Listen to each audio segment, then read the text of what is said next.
So I'm presenting a joint work today with my colleague André Grüger here at the university, the Autonomous University Barcelona. So this project is titled School, Work or Marriage, Agricultural Shocks and Gender Gaps in Child Development. So just a disclaimer, as Natalie said, this is very much still work in progress. So we're still kind of working on our shocks and fine-tuning things, but I'm happy to share some preliminary results today. So generally, the motivation is surrounded by the fact that, as we know, in developing countries, children's education often is being compromised when children have to, perform work either on the family farm or also for domestic chores to support their family. And in addition to that, when it comes to girls, there's also high child marriage rates in many countries. And usually when girls get married, this is the time where their education stops. So child marriage also is a big threat to education. So the broad kind of question is to study how these outcomes are determined jointly, and also to know how do households substitute between one or the other. Even though it seems as if, for instance, so when children have work opportunities, they tend to go to school less.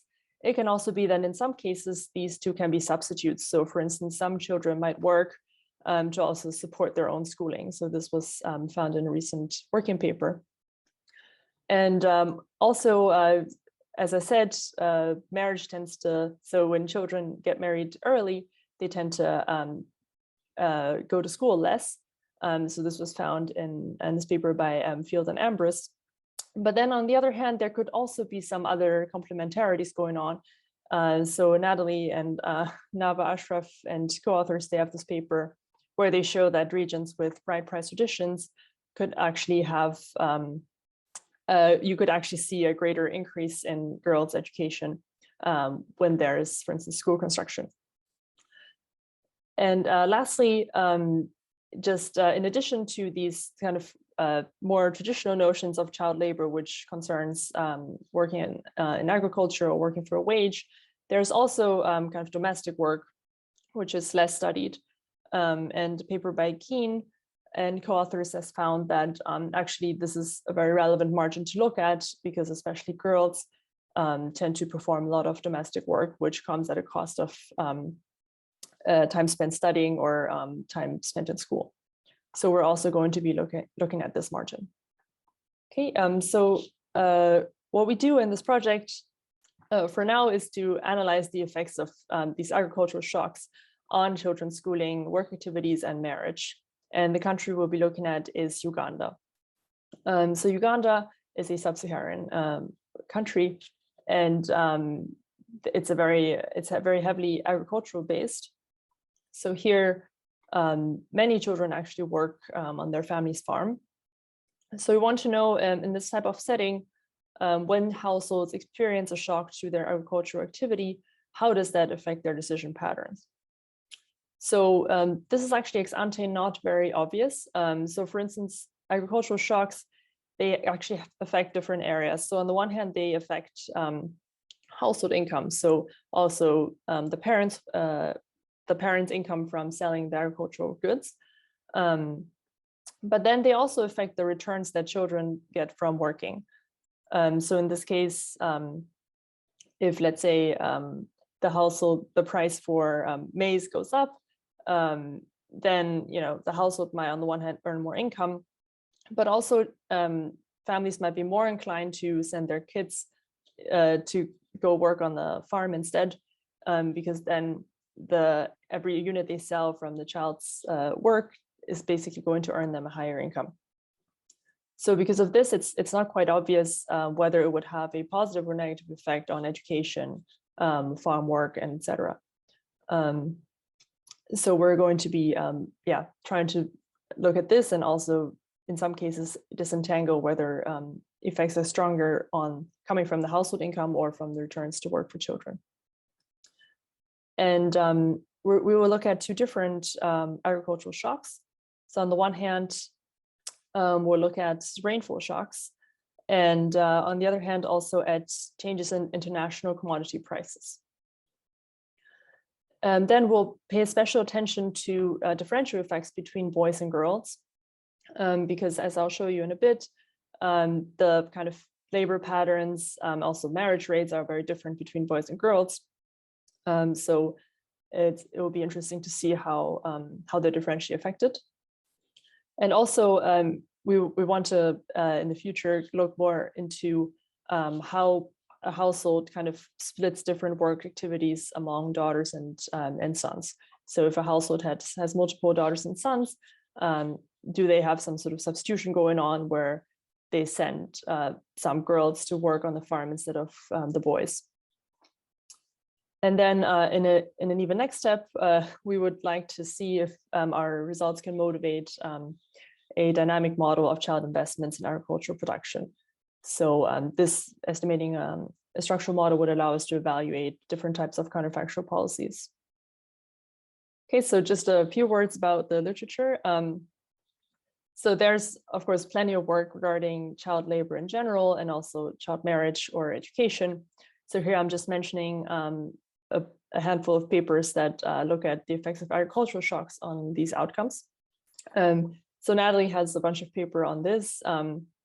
Here's a paper on looking at rainfall shocks in different ages, how it affects child labor and education in India.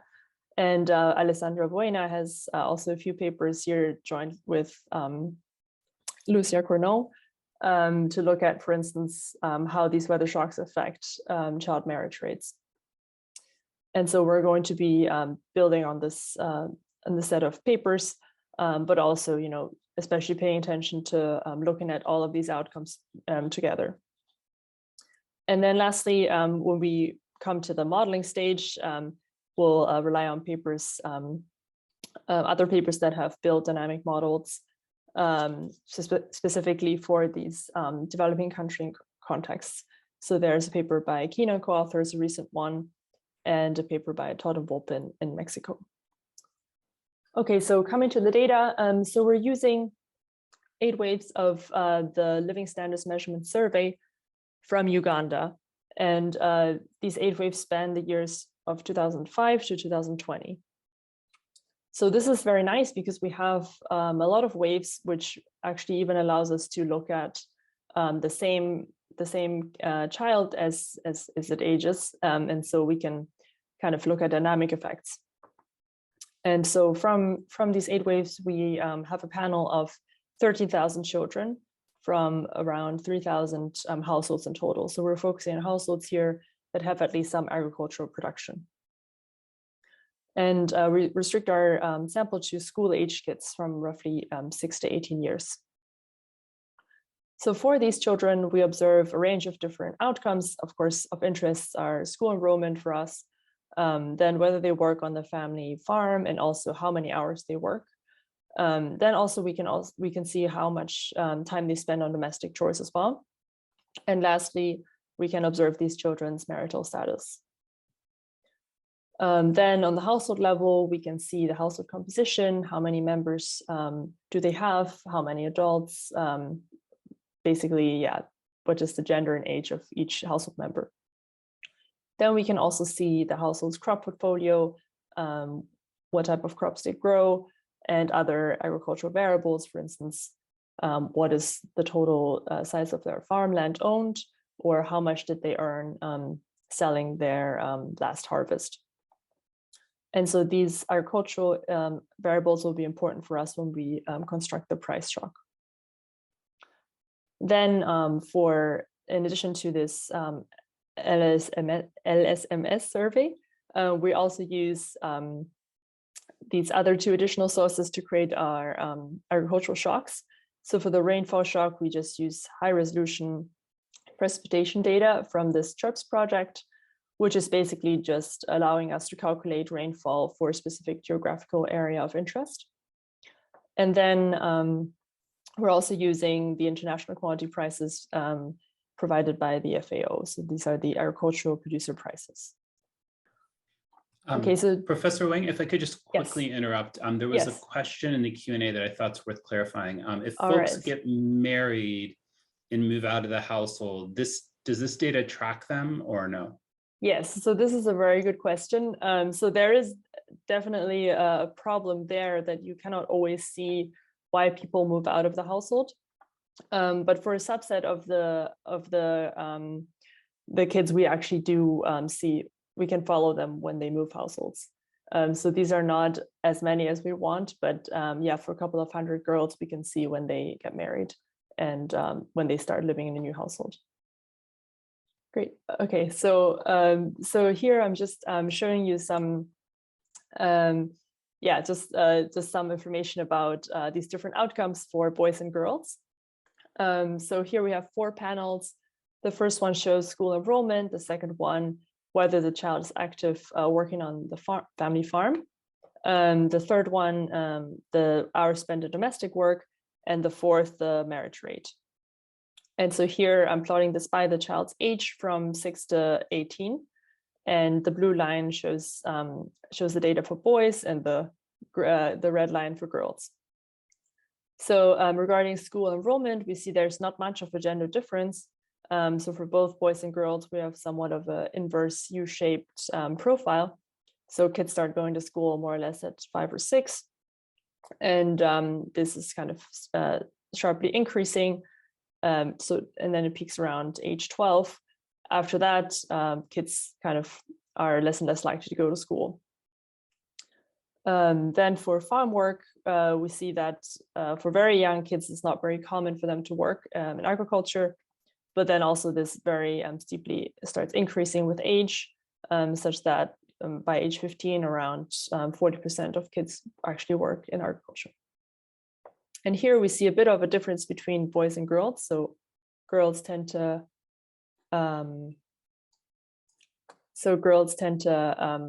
work a little bit less in farm work. So I see here is another question.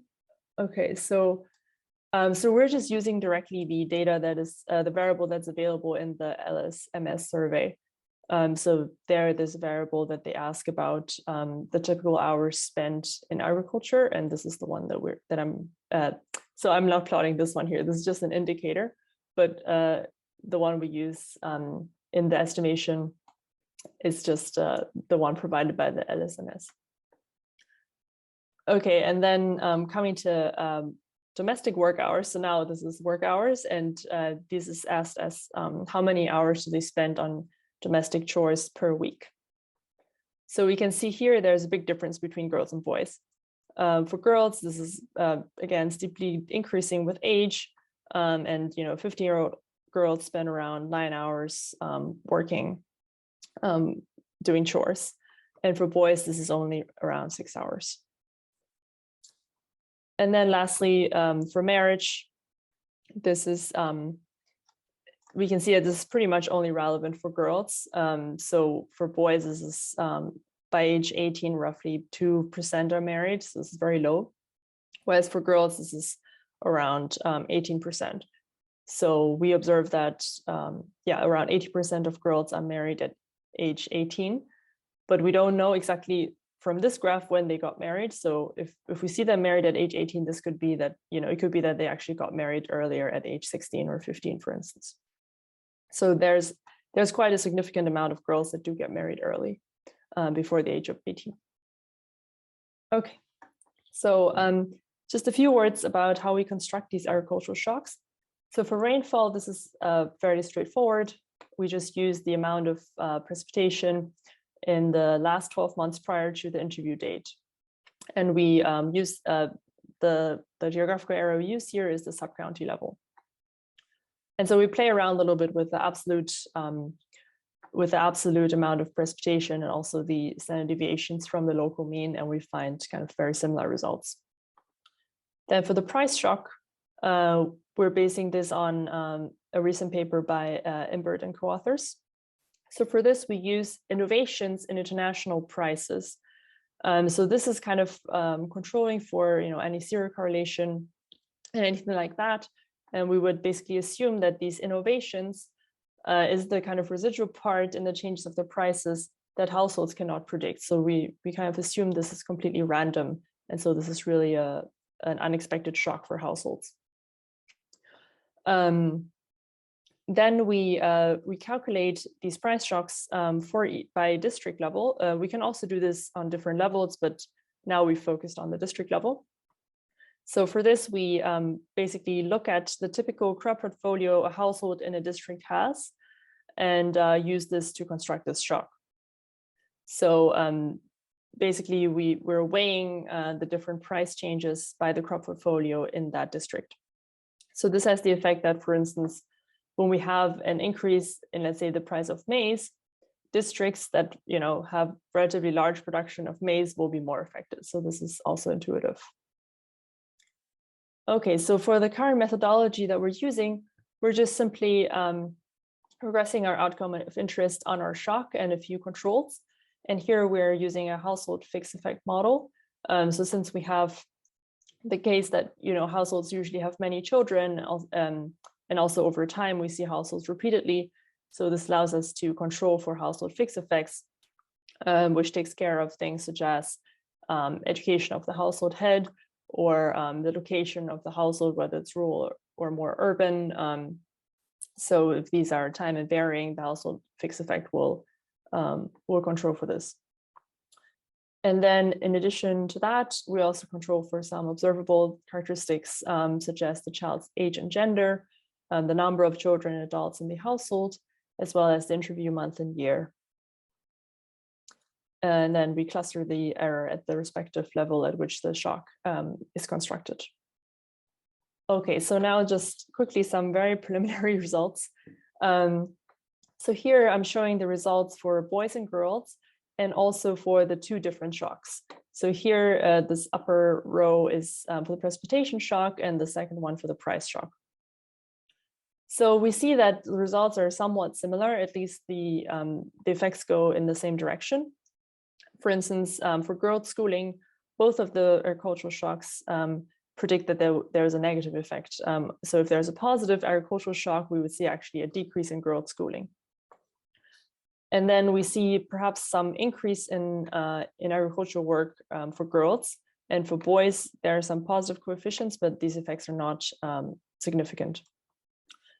Then for the price shock, we also see that actually domestic work tends to decrease for both boys and girls, albeit more for girls. So there's a larger drop here for girls. So it seems to be the case that for girls, we see some decrease in schooling, potentially because girls have to work more on the farm. So going forward, I'm just going to focus on the precipitation shock here, just to make presentation a bit easier. So here I'm doing some regressions by by kids' age. So here looking at slightly younger kids, age 6 to 11. So here we see pretty much nothing for boys, and some decrease in the time spent on domestic chores for girls. And this is combined with a decrease in schooling.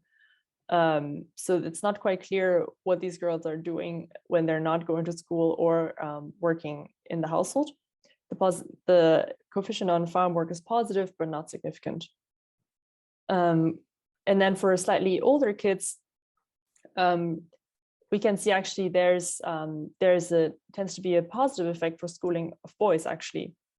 So for older boys, the more it rains, the higher is the probability that they are in school. For girls, in contrast, this coefficient is actually negative, but insignificant. And we see that girls have an increase in their hours spent on farm work. So this could potentially mean that when a family is faced with a positive shock, they actually send the boys to school, but have the girls work more on the farm instead. And so there could be some kind of substitution going on within the household, although this is kind of very speculative at this point. And then also interestingly, here for these older girls, we're also looking at the marriage rate. So this is the probability that we will observe them as being married in the next wave. And so here we see a significant decrease in the marriage rate of girls. So this could mean that if the household has more income, they actually decrease marriage among the daughters. Okay, and then the last table I will show you just in 1 minute is we have played around a little bit with dynamic shocks. So we can calculate kind of retrospective precipitation shocks for ages, let's say 6 to 8, and look at how that affects children's outcome at older ages. So this is now for these older kids aged 11 to 18, and how these kind of shocks from a long time ago are affecting them now. So we see that higher rainfall actually increases schooling in a very persistent way. So these kids experience more rainfall in these very early ages, but now they're still more likely to be in school. And then interestingly, also for girls, there seems to be a bit of a decrease in marriage rates. So potentially, if a girl has experienced more precipitation at earlier ages, she was able to go to school more as a young child. And then the family is also less inclined to have her married early later on, because potentially she's more educated, and maybe it's worth keeping her in school for longer. Yeah, so this is what we have for now. So sorry for going a little bit over time, but yeah, thank you.